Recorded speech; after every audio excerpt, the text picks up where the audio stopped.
L'actualité en santé, le virus Ebola est déclaré en République démocratique du Congo et les premiers cas ont été détectés à Boendé dans la province de l'Équateur. Le gouvernement congolais passe à la défensive.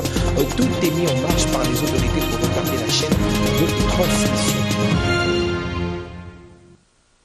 Nouvelle session d'actualité, merci à vous de nous rejoindre. Je vous le disais, c'est un thermomètre laser destiné à la détection du virus de la fièvre hémorragique Ebola que le gouvernement central vient de remettre au gouverneur de la province de l'Équateur où la maladie a été déclarée dans la contrée. Reportage. Après les examens des échantillons, les résultats démontrent que cette épidémie est indépendante à celle qui sévit à l'ouest de l'Afrique, mais les mesures sont prises afin d'arrêter la contamination des autres pays africains, mais surtout la propagation de l'épidémie en interne. L'épidémie que nous avons, elle est indépendante de l'épidémie qui sévit actuellement en Afrique de l'Ouest. C'est probablement le chasseur qui a amené son singe de la brousse et qui l'a amené chez lui à la maison. Et la littérature nous explique encore que le chasseur est moins exposé que sa femme. Pourquoi? Parce que quand il tue l'animal, il prend l'animal tout entier, il l'amène à la maison. C'est la femme qui prend le couteau et c'est la femme qui dépièce l'animal. Ce qui fait que la femme est plus exposée. Et dans le cas d'espèce, Madame Bobois a été contaminée immédiatement quand elle a fait des manipulations de cette viande. Et c'est elle qui a contaminé son mari. Son mari est encore malade aujourd'hui. Comme vous le savez, l'épidémie, le réservoir, c'est l'animal qui est dans la forêt. Ça peut être le singe, ça peut être l'antilope, ça peut être les chauves-souris frugivores. Mais à tout moment, suite à des phénomènes que l'homme ne sait pas expliquer, il peut y avoir un contact entre l'homme et l'animal et ça se transmet à ce moment-là à l'homme. Parmi les mesures prises afin de contenir cette épidémie, on note l'interdiction de la chasse sur l'ensemble de la province de l'Équateur. Tous les bateaux qui circulent à l'Équateur, tous les avions qui doivent partir de l'Équateur, tous les véhicules qui partiront de Boendé vers les autres axes de la province, qu'on puisse procéder au contrôle de personnes qui doivent se déplacer. Cela pour protéger les autres villes de l'Équateur, pour protéger la ville de Mbandaka, pour protéger les autres provinces de la République, mais également la ville-province de Kinshasa contre l'extension de cette épidémie interne vers les autres cités de la République. C'est donc à ce titre que nous sommes réunis ce jour pour donner au gouverneur intérimaire de la province de l'Équateur les thermomètres laser qui vont permettre de faire ce travail. Les services qui vont travailler aux côtés du gouverneur pour contact va être appuyé par les services du ministère de l'Intérieur. Il y a de quoi redouter la sous-alimentation à l'Équateur sans la chasse, principal moyen de survie. Il faut alors de l'aide humanitaire. Rappelons que le trafic entre l'Équateur et Kinshasa, pour ne citer que ça, s'effectuait jusqu'ici sans inquiétude par le fleuve Congo avec des barges surabondées. Voilà une épidémie qui refait surface, il faudra le dire, en République démocratique du Congo et l'expertise en la matière, et il faudra le dire, congolaise, et tous les acteurs sont impliqués dans le dossier. Le gouvernement congolais riposte contre la maladie à virus Ebola. Aussitôt déclaré dans la province de l'Équateur, les autorités ont mis sur pied un plan de contingence interne. Le coût global est estimé à 4 500 000 $ américains. L'objectif est entre autres de lutter contre la propagation de cette maladie dont on reconnaît le caractère multidimensionnel et multisectoriel. L'implication des autorités administratives dans la surveillance des populations s'avère nécessaire. Le gouvernement a remis 25 thermomètres laser au gouverneur de l'Équateur pour détecter la température à distance. La cérémonie s'est déroulée au ministère de l'Intérieur en présence de tous les acteurs impliqués dans la lutte contre l'Ebola. Voici les thermomètres laser. En fait, il a l'avantage de prendre la température à distance sans pouvoir toucher la personne.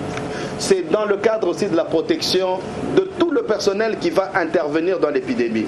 Donc on n'est pas obligé d'aller toucher quelqu'un pour vérifier s'il a la fièvre. On ne sait pas acheter les thermomètres à usage personnel de peur que les gens les utilisent à 2-3 personnes et qu'on puisse nous-mêmes contaminer.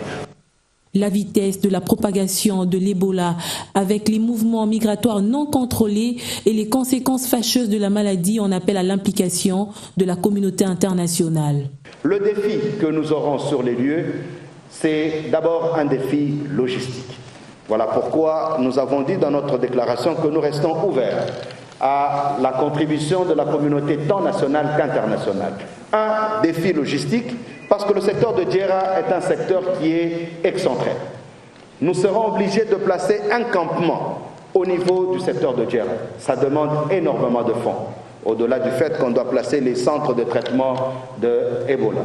Tout compte fait, les dispositions sécuritaires et sanitaires doivent être bien observées pour stopper, comme les fois précédentes, la propagation de l'Ebola en République démocratique du Congo. Chacun à son niveau doit être attentif. Et direction à présent l'Équateur où nous avons en ligne notre correspondant dans la région. Pamafi Otenga, l'alerte est donnée et la population de la contrée est appelée à plus de vigilance. Les autorités de la province viennent donc d'interdire toute activité de chasse.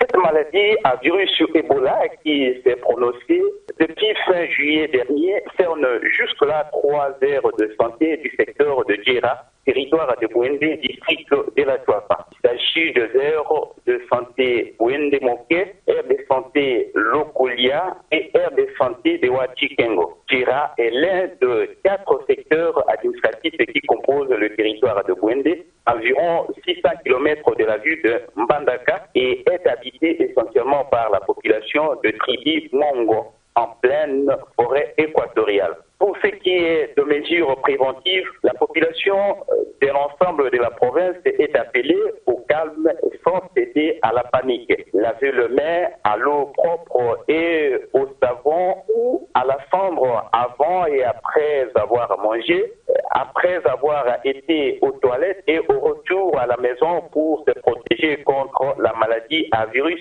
Ebola. Signaler aux agents de santé tout cas suspect d'Ebola, ne pas toucher ni manger la viande d'animaux trouvés morts, éviter tout contact avec le sang, la salive, les urines, les selles, les vomissures, la sueur de malades d'Ebola. La chasse est interdite jusqu'à nouvel ordre sur toute l'étendue du district de la Tuapa et le secteur de Djera mis en quarantaine du reste du territoire de Bouende, d'où toute entrée et sortie strictement contrôlée et surveillée.